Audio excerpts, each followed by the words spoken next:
یکی از اشکالات اینها این است که محمد ابن عبدالوهاب کتابی دارد به نام کشف الشبهات. البته یک چند تا این کتاب دارد و رساله هایی دارد محمد ابن عبدالوهاب. مهمترینش همین کشف الشبهات است. در این کتاب میگوید نگاه کنید تا میگوید ای مسلمان ها، مشرکان زمانی پیامبر اگر مشرک دانسته شدن نه به این خاطر است که خدا را دوتا بدانند یا شرکی در توحید ربوبی داشته باشند. خب تا اینجا حرفش درست، اما اینها آمدند در توحید الوهیت مشکل پیدا کردند. اینها به جای خدا، همراه خدا، کسانی دیگر را هم عبادت کردند، پرستیدند. بعد مثال میزند، میگه که مثلا اینها که میروند سر قبور اولیاء الله یا پیامبر و دعا میکنند، میخوانند اینها را، پیامبر را یا اولیاء الله را، میگویند یا محمد یا مثلا یا علی، بعد درخواستی برآوردن حاجاتشان را میکنند. این عین کاری مشرکاست، چنانه که مشرکین نزدی هبل و لات و عزا می آمدند درخواستی شفاعت میکردند و واسطه قرار میدادند. کار اینها هم این مسلمانان زمانی ما هم میگوید مثل کاری هم مشرکان زمانی پیامبر است و اگر پیامبر آنها را مشرک دانست و با آنها جنگید، بر سر همین مسئله توحید در الوهیت بود. او میگوید محمد بن عبدالوهاب، لذا این مسلمانان زمانی ما هم مشرکند مثل مشرکان زمان پیامبر و محضور الدمند. چقدری که پیامبر با آنها جنگید باید با اینها جنگید و از بین برد. یعنی کاری که آقای عبدالوهاب، یعنی سخنی که میگوید اشتباهش اینجاست. یعنی تا اینجا که گفت مشرکان در مرتبه توحیدی در ذات و یا خالقیت و ربوبیت خدا را شریک قائل نبودند، خب راست میگوید اینجا. اما همین که میبیاد مسلمانان را تشبیه میکند به مشرکین و میگوید کار مسلمانان زمانی ما که میروند سر قبر و دعا میکنند پیامبر را و او را واسطه قرار میدهند، این عینی کار مشرکاست و با این کار را مشرک شدن. اینجا اشتباه میکند. اشتباهش هم این است. ببینید مشرکان زمانی پیامبر اگر اینها را خدا نمیدانستند، درست خدا نمیدانستند، حتی شرکی در ربوبیت هم نمی کردند، یعنی نمی گفتند که اینها مشرکی در ربوبیت هستند. این هم درست است. اما میگوید اشکالش اینجاست، مشرکا این هبل و لات و عزا اینا را در عین اینکه خدا نمیدانستند اما عبادت میکردند، اینها را میپرستیدند. اما مسلمانان وقتی بروند پیامبر را یا اولیاء الله را واسطه و وسیله قرار میدهند که اینها را عبادت نمیکنند. فرق از زمین تا آسمان.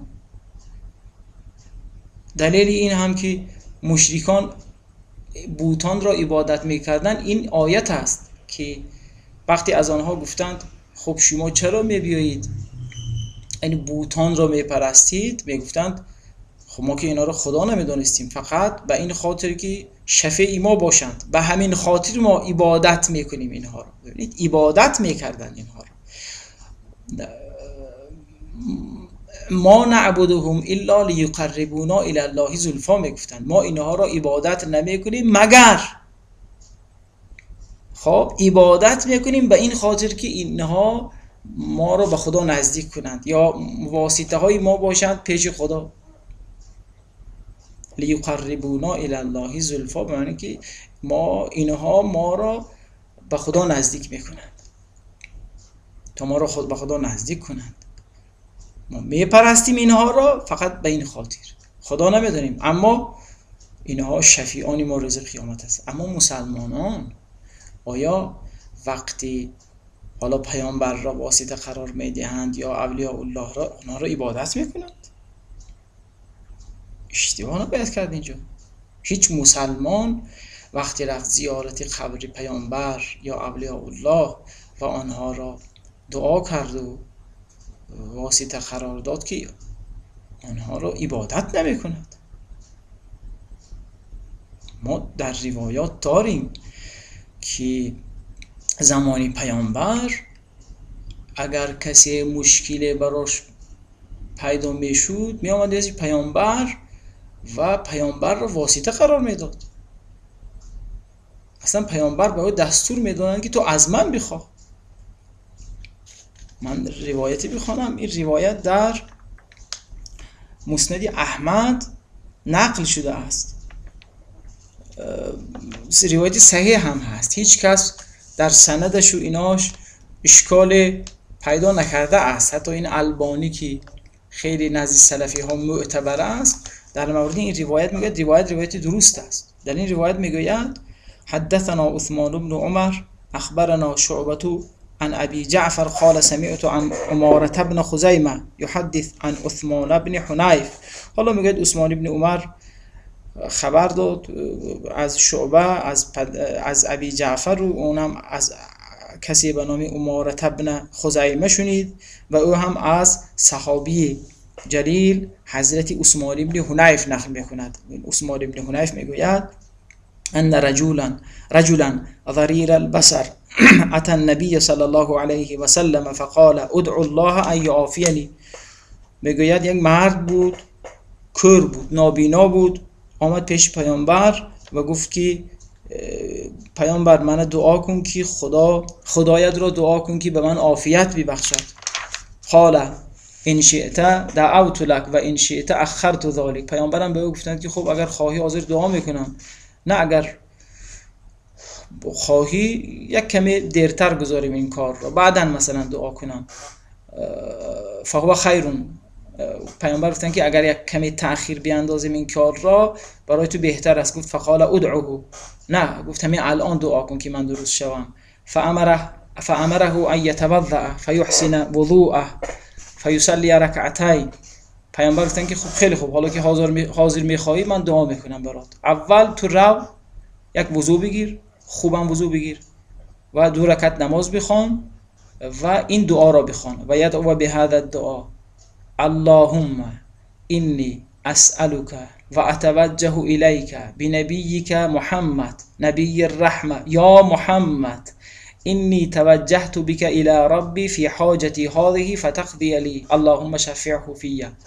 پیامبر گفتن که وقتی وضو گرفتی 2 رکعت نماز خواندی این دعا را بخوان که پروردگارا من از تو میخواهم و رو به تو میآورم به خاطری به حرمت پیامبرت محمد که پیامبری رحمت است. ای محمد. اینجا اصلا بلا فاصله پیامبر میگویند که تو به من خطاب کن. یا محمد، ای محمد، انی توجهت بک الی ربی، من تو را واسطه قرار میدهم و به پروردگارم رو می آورم در مورد این حاجتم که مثلا کور هستم و فتقضی لی، که این حاجتی مرا برآورده سازی.